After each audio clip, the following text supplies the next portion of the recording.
Hello everyone, आप सभी को आज के इस विज्ञान के पाठ्य योजना में एक बार फिर से बहुत बहुत स्वागत है। आज के इस पाठ्य योजना में हम देखेंगे विज्ञान विषय की पाठ्य योजना। तो चलिए दोस्तों शुरू करते हैं आज का पाठ्य योजना। तो सबसे ऊपर आप देख सकते हैं विज्ञान विषय की पाठ्य योजना संख्या 16 लिखी हुई है। यहाँ पर आपको पाठ्य योजना संख्या लिखनी होती है, जितनी भी संख्या आपके पाठ्य योजना की होगी। उसके बाद विद्यालय का नाम लिखेंगे।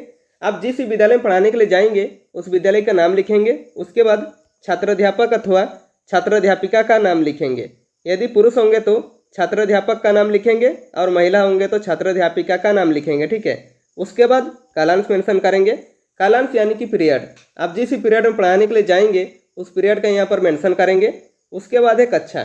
कक्षा 8, विषय है विज्ञान, प्रकरण है तो आज का प्रकरण है प्राकृतिक परिघटनाएं। ठीक है। उसके बाद है अवधि। अवधि है 45 मिनट। किसी किसी विद्यालय में 35 मिनट या 40 मिनट भी होता है, तो आप अपने विद्यालय के हिसाब से देख लीजिएगा। उसके बाद दिनांक मेंशन करेंगे। यहाँ पर दिनांक इसलिए लिखा जाता है क्योंकि जो भी आपका फाइल चेक करता है फ्यूचर में, तो उन्हें पता चलता है कि आप किस विषय को किस दिन पढ़ाने के लिए गए थे। ठीक है। तो फ्रेंड्स, ऐसे बहुत सारे वीडियो पाने के लिए आप इस चैनल को सब्सक्राइब कर लीजिए। और आप किसी विषय का लेसन प्लान चाहते हैं तो कमेंट बॉक्स में कमेंट करके बता सकते हैं। आपको 2 या 3 दिन में लेसन प्लान मिल जाएगी। और इस विषय के अलावा यदि आपको किसी दूसरे विषय की भी लेसन प्लान चाहिए हो तो आप इस चैनल के प्लेलिस्ट में जाकर देख सकते हैं। तो चलिए आगे बढ़ते हैं। उसके बाद आता है सामान्य उद्देश्य। सामान्य उद्देश्य विषय संबंधित होता है, तो यहाँ पर आप विज्ञान विषय को ध्यान में रखकर लिखेंगे।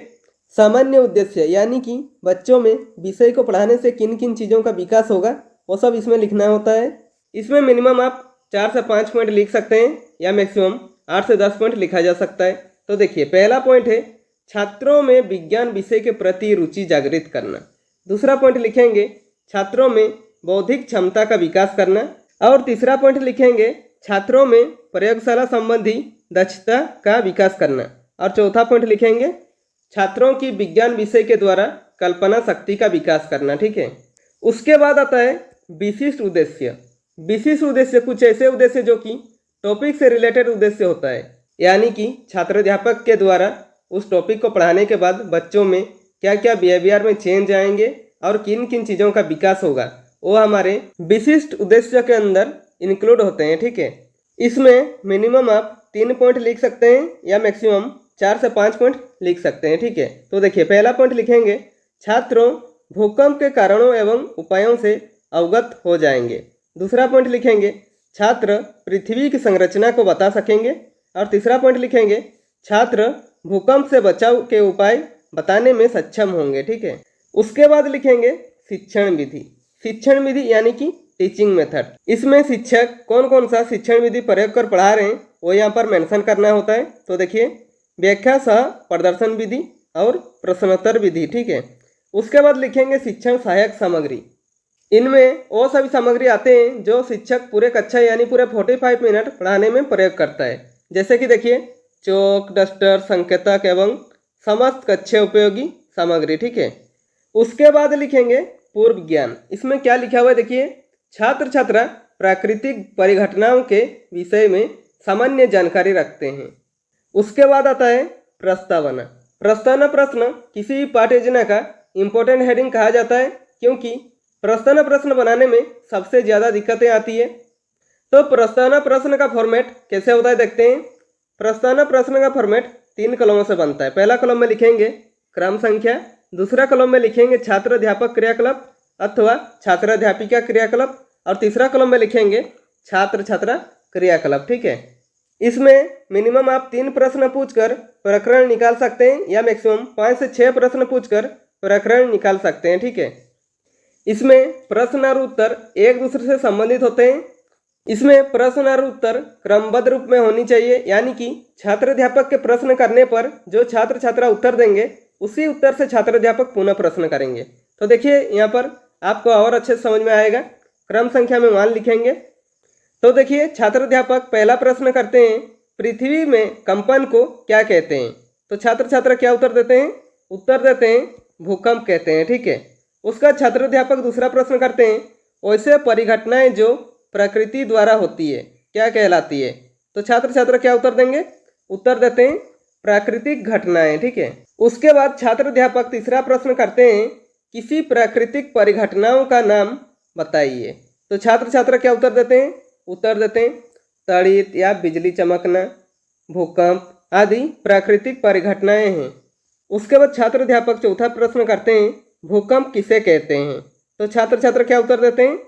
छात्र छात्रा कोई उत्तर दे नहीं पाते हैं और मौन रहते हैं, यानी कि ये क्या हो जाएगा? समस्यात्मक प्रश्न हो जाएगा। ठीक है, यहाँ पर आप भूकंप किसे कहते हैं के जगह पर आप ताड़ित या बिजली चमकना किसे कहते हैं भी पूछ सकते हैं। ठीक है, इसका उत्तर छात्र नहीं दे पाएंगे तो कक्षा शिक्षक यानी आपका कर्तव्य है कि आप उस चीज़ को अच्छे से समझाएं बच्चों को। उसके बाद उद्देश्य कथन में लिखेंगे, बच्चों आज हम लोग प्राकृतिक परिघटनाओं को विस्तार पूर्वक अध्ययन करेंगे। ठीक है, उसके बाद आता है प्रस्तुतिकरण। प्रस्तुतिकरण पाठ को हमें सबसे अच्छा बनाना होता है कि जितना भी कंटेंट होता है टॉपिक का वो सब प्रस्तुतिकरण पाठ में रखते हैं। ठीक है, तो प्रस्तुतिकरण का फॉर्मेट कैसे होता है देखते हैं। प्रस्तुतिकरण का फॉर्मेट 4 कॉलमों से बनता है। पहला कॉलम में लिखेंगे शिक्षण बिंदु यानी कि टीचिंग पॉइंट, इसमें हम कौन कौन से पॉइंट कवर करेंगे वो सब लिखेंगे।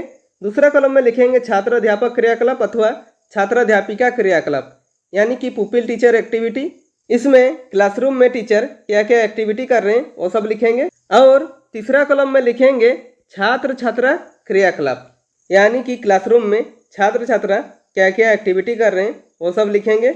और चौथा कॉलम में लिखेंगे श्यामपट्ट कार्य। ठीक है, उसके बाद शिक्षण बिंदु पर लिखेंगे भूकंप और इसके बारे में छात्र अध्यापक जो बताएंगे वो छात्र अध्यापक क्रियाकलाप पर लिखेंगे। तो देखिए क्या बताते हैं। भूकंप पृथ्वी के भूपटल का कंपन अर्थात एकाएक हिलना अथवा झटका लगना भूकंप कहलाता है। ठीक है, पृथ्वी के स्थल मंडल भूपर्पटी के भीतर गहराई में उथल पुथल के कारण भूकंप उत्पन्न होता है। यह हर समय सभी जगह आते रहते हैं लेकिन इसका अनुभव नहीं होता है। जब भूकंप की तीव्रता अधिक होती है तब इसका अनुभव होता है। अत्यधिक तीव्रता का भूकंप भवनों, पुलों, बांधों तथा लोगों को बहुत अधिक क्षति पहुंचाते हैं। इससे जीवन तथा संपत्ति की बहुत हानि होती है। और छात्र छात्रा क्रियाकलाप पर लिखेंगे छात्र छात्रा ध्यानपूर्वक सुनेंगे तथा समझेंगे। और श्यामपट्ट कार्य पर छात्र अध्यापक जो पढ़ा रहे हैं उसे शॉर्ट में लिख दीजिएगा ताकि जो बच्चे ध्यान से सुन नहीं रहे हैं उन्हें भी अच्छे से समझ में आ जाए। तो हेडिंग देंगे भूकंप और इसमें पहला पॉइंट में लिखेंगे पृथ्वी के भूपटल का कंपन अर्थात एकाएक हिलना अथवा झटका लगना भूकंप कहलाता है। ठीक है, दूसरा पॉइंट में लिखेंगे अत्यधिक तीव्रता का भूकंप भवनों, पुलों, बांधों तथा लोगों को बहुत अधिक क्षति पहुंचाते हैं। ठीक है, उसके बाद शिक्षण बिंदु पर लिखेंगे भूकंप का कारण एवं पृथ्वी की संरचना और इसके बारे में छात्र अध्यापक जो बताएंगे वो छात्र अध्यापक क्रियाकलाप पर लिखेंगे। तो देखिए क्या बताते हैं।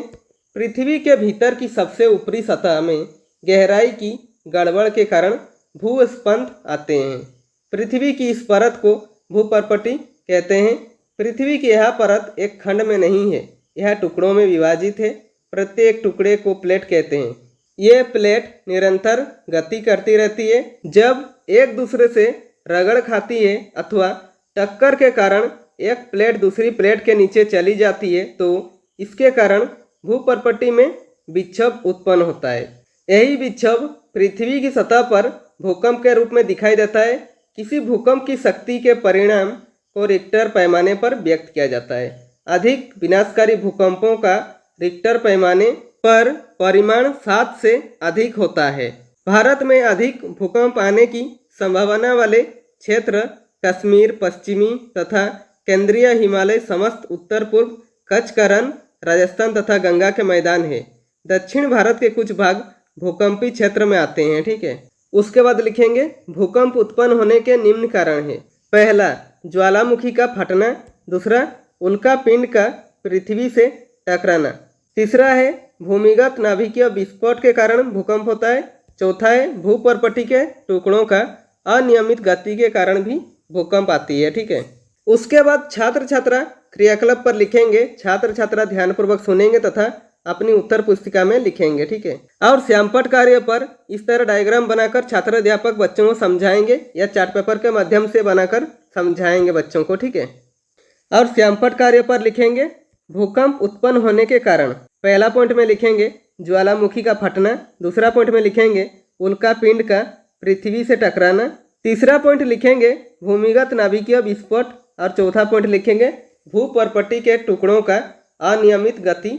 इन सभी कारणों से भूकंप आती है, ठीक है। उसके बाद आता है बोधात्मक प्रश्न। इसमें छात्र अध्यापक बच्चों को जो पढ़ा रहे हैं बच्चों को कितनी समझ में आ रहा है ये जानने के लिए बीच बीच में 1 या 2 प्रश्न करते हैं। तो देखिए पहला प्रश्न करते हैं, रिक्टर स्केल का प्रयोग किसके मापने के लिए किया जाता है। तो छात्र छात्रा क्या उत्तर देंगे? उत्तर देते हैं भूकंप की तीव्रता को मापने के लिए किया जाता है, ठीक है। उसके बाद छात्र अध्यापक दूसरा प्रश्न करते हैं, भूकंप किसे कहते हैं। तो छात्र छात्रा क्या उत्तर देते हैं? देखिए उत्तर देते हैं पृथ्वी के भूपटल का कंपन अथवा झटका लगना भूकंप कहलाता है, ठीक है। उसके बाद शिक्षण बिंदु पर लिखेंगे भूकंप से बचाव, और इसके बारे में छात्र अध्यापक जो बताएंगे वो छात्र अध्यापक क्रियाकलाप पर लिखेंगे। तो देखिए क्या बताते हैं, हेडिंग देंगे भूकंप से बचाव। पहला पॉइंट लिखेंगे भूकंपी क्षेत्रों में रहने वाले लोगों को भूकंप का सामना करने के लिए हमेशा तैयार रहना चाहिए, ठीक है।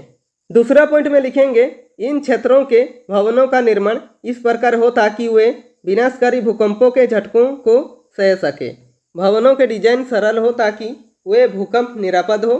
तीसरा पॉइंट में लिखेंगे भवनों, वृक्षों तथा ऊपर जाती विद्युत लाइनों से दूर किसी खुले स्थान को खोजें एवं धरती पर लेट जाएं, ठीक है। और यदि आप घर में हैं तो भूकंप से कैसे बचाव करना चाहिए।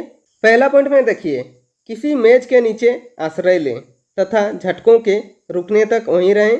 दूसरा पॉइंट देखिए ऐसी ऊंची तथा भारी वस्तुओं से दूर रहें जो आप पर गिर सकती है।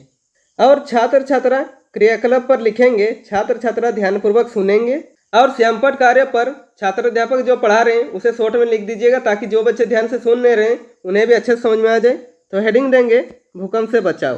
पहला पॉइंट लिखेंगे भूकंपी क्षेत्रों में रहने वाले लोगों को भूकंप का सामना करने के लिए हमेशा तैयार रहना चाहिए। दूसरा पॉइंट में लिखेंगे इन क्षेत्रों के भवनों का निर्माण इस प्रकार हो ताकि वे विनाशकारी भूकंपों के झटकों को सह सके। तीसरा पॉइंट में लिखेंगे भवनों के डिजाइन सरल हो ताकि वे भूकंप निरापद हो। और चौथा पॉइंट में लिखेंगे भवनों, वृक्षों तथा ऊपर जाती विद्युत लाइनों से दूर किसी खुले स्थान को खोजें एवं धरती पर लेट जाएं। ये सभी भूकंप से बचाव के तरीके हैं। उसके बाद आता है बोधात्मक प्रश्न। इसमें छात्र अध्यापक बच्चों जो पढ़ा रहे हैं बच्चों को कितनी समझ में आ रहा है ये जानने के लिए बीच बीच में 1 या 2 प्रश्न करते हैं। तो देखिए प्रश्न करते हैं भूगर्भ में जिस स्थान पर भूकंपीय तरंगों की उत्पत्ति होती है उस स्थान को क्या कहा जाता है। तो छात्र छात्रा क्या उत्तर देते हैं? उत्तर देते हैं भूकंप केंद्र कहते हैं, ठीक है। यहाँ पर हमारा प्रस्तुतिकरण समाप्त होता है। इसके आगे यदि आप बढ़ाना चाहते हैं तो बढ़ा सकते हैं।